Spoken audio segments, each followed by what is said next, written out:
कैसे करें single child की पेरेंटिंग। अक्सर पेरेंट्स को लगता है कि वो अपने इकलौते बच्चे की सारी डिमांड्स पूरी करें और कहीं ना कहीं सिंगल चाइल्ड होने की वजह से पेरेंट्स उन्हें ओवर पैम्पर करते हैं। ऐसे में बच्चे पेरेंट्स पर पूरी तरह डिपेंडेंट हो जाते हैं। प्रॉब्लम और भी ज्यादा बढ़ जाती है जब दोनों पेरेंट्स वर्किंग हो। ऐसे में जब पेरेंट्स ऑफिस चले जाते हैं तो घर में बच्चे अकेलापन महसूस करते हैं। सिबलिंग्स की अपब्रिंगिंग आसान होती है क्योंकि वो आपस में ही टाइम स्पेंड कर लेते हैं। प्रॉब्लम आती है सिंगल चाइल्ड के साथ और आज हम यही बात करेंगे चावला फैमिली के साथ पेरेंटिंग फॉर सिंगल चाइल्ड के बारे में।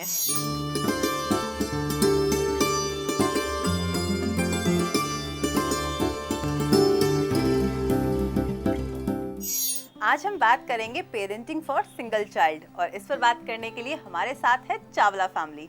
Hello Amit ji. Hello. Hello Gunjan जी। हेलो। हाय नक्श। हाय। कैसे हैं आप? ठीक। गुंजन जी आप बताइए, आपका इकलौता बेटा है, सिंगल चाइल्ड, तो कई बार आपने लोगों के मुंह से सुना होगा कि आपका तो इकलौता बेटा है, इसको बड़ा करना यानी कि अपब्रिंगिंग बहुत ही इजी हो गई होगी। क्या ऐसे इंसिडेंट हुए हैं आपके साथ? जी बिल्कुल, बहुत बार, बहुत कॉमन है। लोगों को लगता है सिंगल चाइल्ड है दैट मीन्स आप फ्री हैं। स्पेशली जैसे हमारे जो पेरेंट्स होते हैं, इन लॉज हैं, उनको लगता है कि वी हैव, हमारे पास इतने सारे बच्चे होते थे तो हमारे पास बहुत काम होता था। आपके पास तो एक ही बच्चा है तो आप फ्री हैं और ईजी है बच्चे की अपब्रिंगिंग करना, उसको बड़ा करना इज़ वेरी ईजी कि जब आपके पास सिंगल चाइल्ड हो तो। लेकिन मेरे हिसाब से ये चीज़ गलत है। जब आपके पास सिंगल चाइल्ड है तो मेरे हिसाब से वो बच्चा और ज़्यादा प्रॉब्लम क्रिएट करता है थोड़ी अपब्रिंगिंग होने में। हम ज़्यादा उसके साथ पैम्परिंग करते हैं, सारी टैक्टिक्स उसके साथ यूज़ करते हैं सो दैट वो जो चीज़ें जो पहले हमारे पेरेंट्स 7-8 बच्चे या 3-4 बच्चों के साथ अप्लाई किया करते थे वो सारी हम मिलाकर एक ही बच्चे के साथ कर देते हैं। आप बताइए अमित जी। देखिए, दोनों चीज़ों के अपने पॉजिटिव और नेगेटिव पॉइंट होते हैं। तो पॉजिटिव पॉइंट ये है कि एक्चुअली हमारे पास टाइम बहुत कम होता है, तो वो टाइम हम सारा इसी को स्पेंड करते हैं, क्वालिटी टाइम स्पेंड करते हैं। अब 2 या 3 बच्चे हों तो उसमें पॉसिबल नहीं है कि सबको प्रॉपर टाइम देना। ऐसा होता है कभी के नक्श आपसे बोलते हैं कि मेरे साथ खेलिए या मुझ पे अटेंशन पे कीजिए? जी बहुत बार होता है। कई बार जैसे बच्चा खेल रहा है, हम बिज़ी हैं, दोनों जने बिज़ी हैं, तो ही फील्स लोनली। उसको लगता है मेरे साथ कोई नहीं खेल रहा है, क्योंकि जो फ्रेंड सर्कल है वो बेसिकली बच्चा जब शाम में घर से बाहर निकलता है तो ही उसके साथ खेलता है। बट जब बच्चे के वेकेशंस चल रहे हैं, बच्चा फ्री है, तो उसे चाहिए कि मम्मा हमेशा मेरे पास बैठी रहें और कुछ ना कुछ खेलती रहें। सारी अटेंशन जो है सिर्फ मुझे ही दे। अटेंशन सीकिंग बच्चा बहुत ज़्यादा हो जाता है। तो बीइंग वर्किंग आप कैसे मैनेज करती हैं? नक्श को उतनी ज़्यादा अटेंशन आप कैसे देती हैं? देखिए, वर्किंग हूँ मैं दोपहर तक घर आ जाती हूँ। मैं स्कूल टीचर हूँ तो मैं दोपहर तक घर आ जाती हूँ। उसके बाद मेरा सारा टाइम नक्श के साथ जाता है। थोड़ा सा मुझे स्ट्रेस ज़रूर लगता है क्योंकि घर को भी देखना है, नक्श को भी देखना है, लेकिन इसके साथ मैं ज़रूरत मतलब ये समझती हूँ कि पहले मैं नक्श की प्रायोरिटीज़ को कंप्लीट करूँ, उसकी डिमांड्स को फुलफ़िल करूँ, उसके बाद मैं बाकी अपने घर के काम को देखूँ या कुछ भी एक्स्ट्रा वर्क अपने लिए थोड़ा सा टाइम निकालूँ। ये तो बात हुई गुंजन जी की। जब आप कोचिंग सेंटर से वापस आते हैं तो तब आपसे क्या बोलते हैं नक्श के पापा मेरे साथ स्नेक एंड लैडर्स के लिए, जैसे कि वो गुंजन जी से बोलते हैं? देखिए, इतनी बिजी लाइफ होने के बावजूद भी हम once in a week outing पर ज़रूर जाते हैं। कभी मैं ऐसे मॉल ले जाता हूँ या हम कभी गेम्स पार्लर चले जाते हैं ताकि थोड़ा चेंज होता जाए, इससे ये ना लगे कि हम इसे टाइम बिल्कुल स्पेंड नहीं करते हैं। डिमांड्स बहुत ज़्यादा होती हैं जब इकलौता बच्चा होता है क्योंकि उसके साथ पेरेंट्स उतना टाइम स्पेंड नहीं कर पाते हैं अगर वर्किंग पेरेंट्स हैं तो, और किड्स को लगता है कि मैं अकेला हूँ तो मुझे खेलने के लिए कुछ ना कुछ चाहिए, तो वहाँ पे टॉयज़ की बाइंग कॉस्ट बहुत ज़्यादा बढ़ जाती है। तो क्या नक्श के साथ भी ऐसा होता है कि नक्श को जो चाहिए आप लोग उसको ला कर देते हैं? देखिए, ऐसा बहुत कम होता है कि जो उसने बोला है वो हमने उसको लाकर देना ही है। डिपेंड्स अपॉन द रिक्वायरमेंट कि अगर उसको ज़रूरत है या नहीं है, क्योंकि बच्चे में क्या आदत है कि वो इमिटेट करता है हर चीज़ को। अगर वो देखता है कि किसी कज़न ने लैपटॉप लिया है तो आई नीड लैपटॉप, मेरे पास पीसी क्यों है, मेरे पास लैपटॉप होना चाहिए। अगर मम्मा ने न्यू फ़ोन लिया है तो मुझे भी न्यू फ़ोन लेकर दो, तो तब थोड़ी सी मुझे दिक्कत आ जाती है इसके साथ। He has got very creative mind. हम इसे कोई भी टॉय लेकर देते हैं, जैसे कार होगी, ये 2-3 डेज तक उसके साथ खेलता है, उसके बाद ये उसको ओपन अप करता है, उसके पार्ट्स देखता है कि कैसे बनी है। मतलब हर टॉय को खोल देते हैं। बिल्कुल। चलिए नक्श से यहाँ पर पूछते हैं। नक्श आप बताइए, फेवरेट टॉय कौन सा है आपका? कार। कौन सी वाली car? Remote control. Remote control की कार। तो फिर आप उसको खोल क्यों देते हैं जब वो आपकी फेवरेट टॉय है? क्योंकि मैं उसके अंदर से देखता हूँ कि ये खराब है या ठीक है।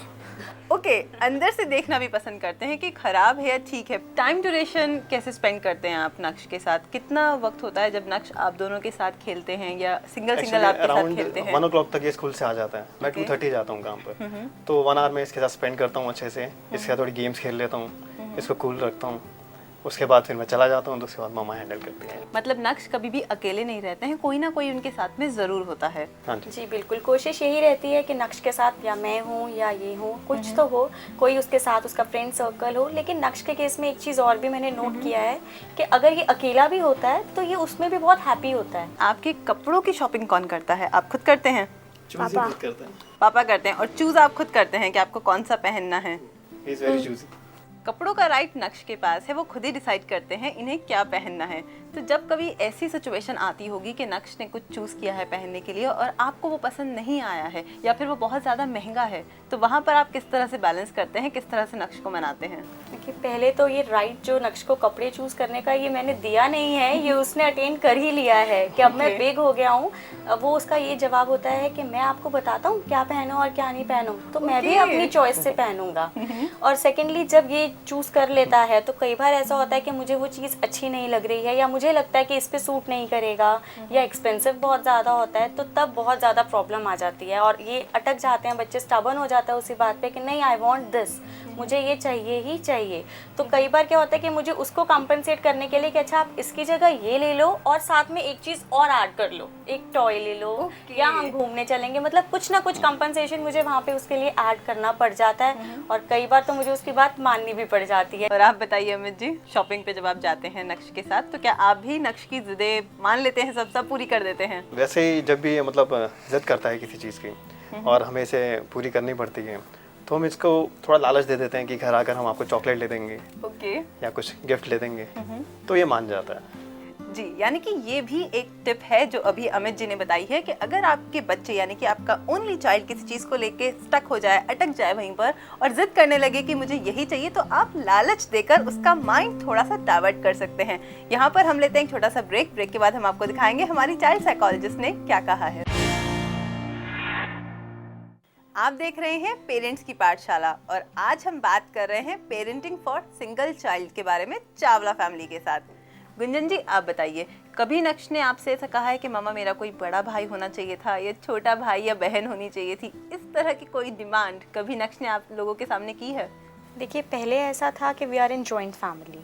अब हमारा घर रिकंस्ट्रक्ट हो रहा है तो कुछ टाइम पीरियड के लिए now we are in a nuclear family और वापस हम लोग जॉइंट हो जाएंगे। तो पहले जब जॉइंट फैमिली में नक्श था तो वो अपने कज़न के साथ इतना ज़्यादा बिजी रहता था कि उसने कभी भी इस बारे में हमसे कोई बात नहीं करी, ना ही हमें लगा कि वो लोनली फील कर रहा है या कुछ ऐसा।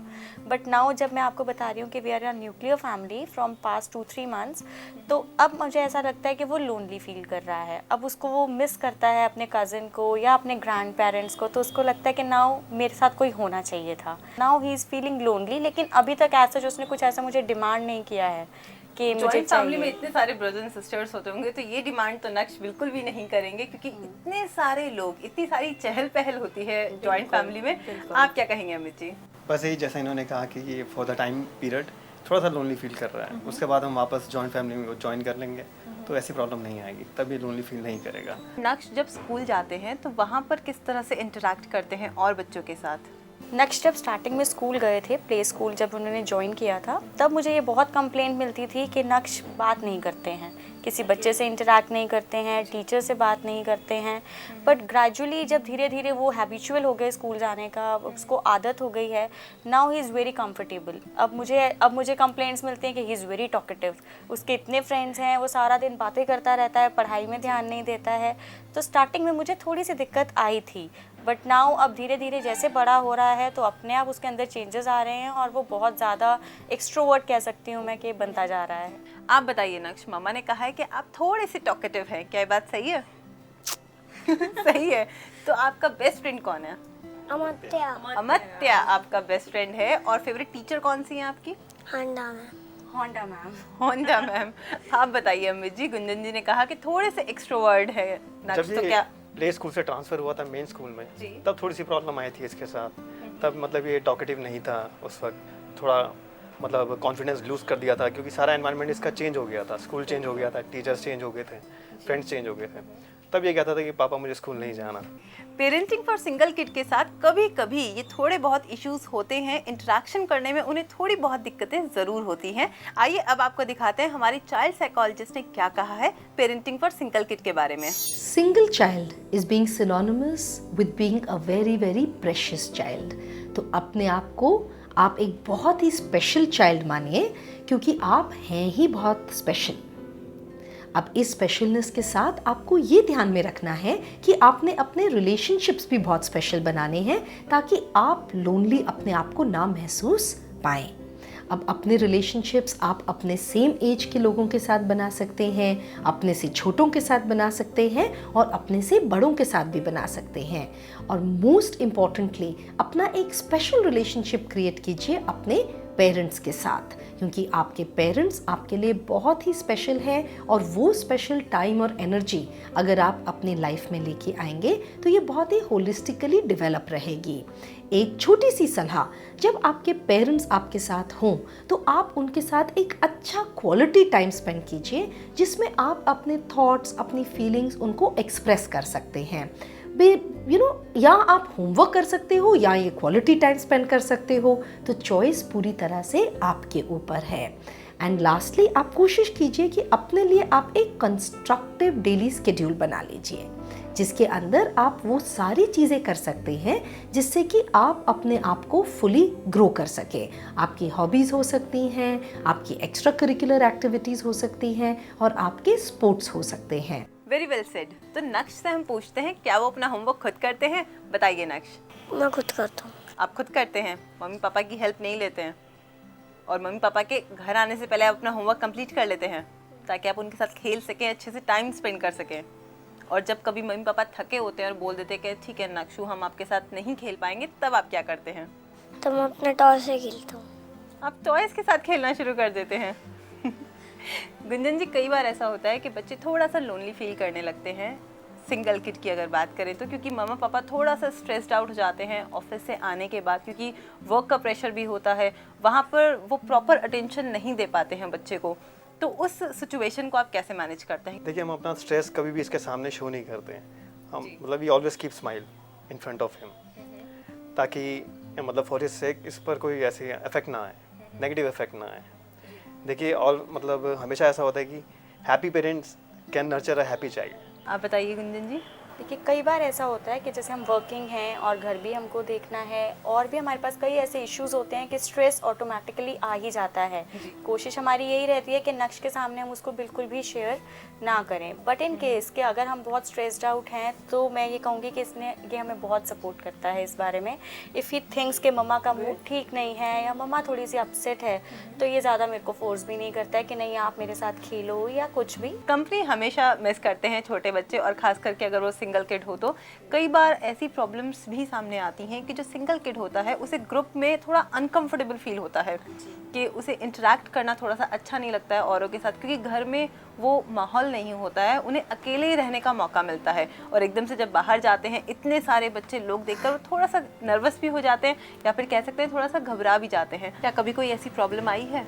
जी बहुत बार ऐसा होता है कि जैसे हम कभी गैदरिंग्स में हैं या नक्श बर्थडे पार्टीज़ में गए हैं, तो कई बार ऐसा होता है कि जहाँ पे बर्थडे पार्टीज़ में बहुत सारे बच्चे हैं और सारे नक्श के नोन में नहीं हैं, वो जानते नहीं हैं उनको, तो वो उनके साथ इंटरेक्ट भी नहीं करना चाहता। वो अलग से ही अपने जो 2-3 फ्रेंड्स को वो जानते हैं या जिनके साथ वो ओपन है उन्हीं के साथ एक सर्कल बनाकर उन्हीं के साथ लगे होते हैं। तो मुझे बहुत ज़्यादा एफर्ट्स देने पड़ते हैं कि आप जाइए, औरों को भी फ्रेंड्स बनाइए, थोड़ा हेलो हाय कीजिए, उनको जानिए। लेकिन ये इस बात में थोड़ा सा शाय फील कर जाते हैं, और अगर एक बच्चे को ये 2-3 बार रेगुलर मीट्स में आ जाते हैं तो फिर ये उसके साथ अपने आप ओपन अप हो जाता है। आप क्या कहेंगे अमित जी? जैसा कि अभी नक्श ने कहा था कि इसका बेस्ट फ्रेंड अमत्या है, तो इसकी स्कूल टीचर ने बताया कि जब वो एब्सेंट होता है तो नक्श क्लास में चुप रहता है, बिल्कुल, क्योंकि उसका बेस्ट फ्रेंड एब्सेंट है। तो हम इसको ये समझाते हैं कि बेटा मेक न्यू फ्रेंड्स, ताकि आपको भी अच्छा लगे वहाँ पर। यानी कि सिंगल किड के साथ एक और इशू यहाँ पर ये है कि वो इंटरेक्ट नहीं करते हैं ठीक से या फिर इंटरेक्शन से उन्हें थोड़ा सा डर लगता है, तो यहाँ पर पेरेंट्स को एक स्ट्रॉन्ग स्टेप लेना पड़ता है, उन्हें इनिशिएटिव लेना पड़ता है ताकि वो अपने बच्चों को सिखाएं और उससे जाके कैसे बात करनी है, किस तरह से उनसे मिलना है, ताकि ये जो डर है उनके अंदर का ये खत्म हो जाए।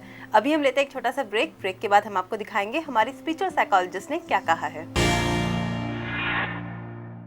आप देख रहे हैं पेरेंट्स की पाठशाला और आज हम हैं चावला फैमिली के साथ बात कर रहे हैं parenting for single child. Gunjan ji, आप बताइए बॉन्डिंग कितनी स्ट्रॉन्ग है आपके नक्श के बीच में और अमित जी के और नक्श के बीच में? बहुत स्ट्रॉन्ग है। बहुत स्ट्रॉन्ग है। जब सिंगल चाइल्ड होता है तो बच्चा भी सारी चीज़ें मम्मी पापा से शेयर करता है और मम्मी पापा की भी पूरी अटेंशन जो होती है बच्चे पे ही रहती है। तो इस हिसाब से मैं कहूँगी कि बॉन्डिंग तो बहुत स्ट्रॉन्ग है।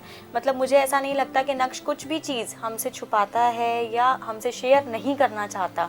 और हमारे साथ भी ऐसा ही होता है कि हम हर छोटी से छोटी बात, even we are going to buy something, और अगर हम शॉपिंग पे भी जा रहे हैं तो उसमें भी इसकी पूरी इन्वॉल्वमेंट रहती है।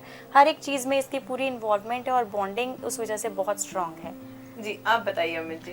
देखिए, कभी कभी ऐसा होता है कि मामा तो इससे हमेशा कभी डांट भी देती है क्योंकि कभी बहुत ज़्यादा इज्जत करता है, लेकिन मैं ऐसे डांटता नहीं because of shortage of time. मैं चाहता हूँ मैं जितना भी इसे टाइम दूँ वो क्वालिटी टाइम हो। मतलब इसको ये ना लगे कि पापा जब भी मिलते हैं तो डांट देते हैं, एंग्री होते हैं।